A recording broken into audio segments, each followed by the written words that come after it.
Assalamu alaikum. Marhaban. Hello. Welcome to Ministries, Excellencies, all Arab delegations, ladies and gentlemen.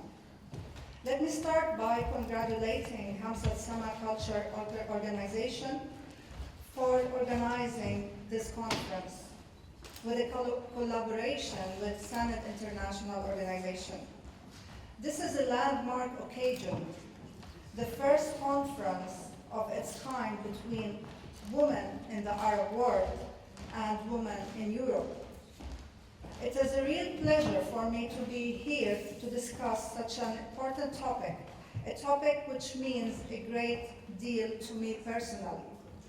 Let me say that too often girls and women from all over the world face disadvantages because of their age, gender, ethnic background, sexual identity, religion affiliation, income, disability, among other compounding factors.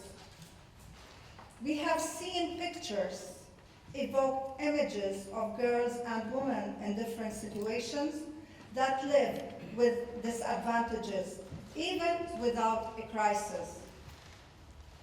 During conflict or humanitarian situation, natural disasters or climate changing, these factors affect young women and girls due to neglect of their human rights and intersecting forms gender inequality and discrimination that they endure. This is how we shine the light on this particular situation of girls in emergencies. As we mentioned, it is often forgotten that women and girls are not only helpless victims, they are source of power, power to cope, power to prevent, power to reduce risk, and power for transformation and to build back better after crisis. That is the power that we want to invoke and tap into. We must be outraged about the disadvantages that girls still experience, but here has been some progress. Humanitarian and governments are much more aware today about addressing crisis and resilience building with gender lens and with a girl's lens, but we still have miles to go. Imagine that to date, women and children account for more than 75% of the refugees and displaced persons at risk from war and natural disasters. Every 10 minutes, somewhere in the world, an adolescent girl dies because of violence.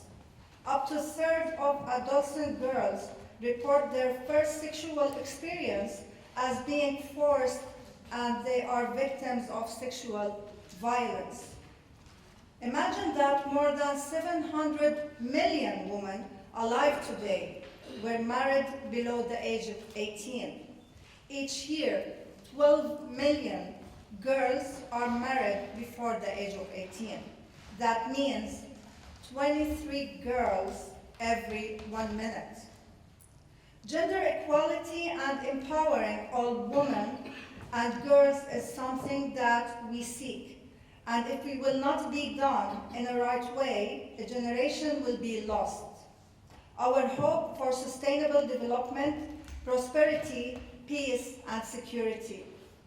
Together we will protect girls' human rights in all circumstances.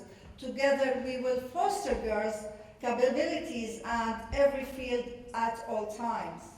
Together we will make girls' voices heard in decision making. Together we will promote and harness girls' leadership. Together we will unleash girls' power in its demonstration. Together we will ensure that girls' full potential is realized generation after generation. Let me conclude by paying tribute to the courage and achievements of the women in this room, all of whom have fought hard for women's empowerment, as well as those many million of women not presented who are struggling on a daily basis to participate fully in these lives of their nations. I repeat to my own person commitment to this cause, those of us fortunate enough to have benefited from educational and opportunities denied to women elsewhere have a duty to fight on their behalf. And for once, we have a gender on our side. After all, if you want anything said, ask a man. And if you want anything to be done, ask a woman. I wish you a fruitful discussion over the conference and hope this is the beginning of a new momentum to empower women in the Arab world. Together, we can work for all over the world where all women and girls can live up to their potential. Thank you very much.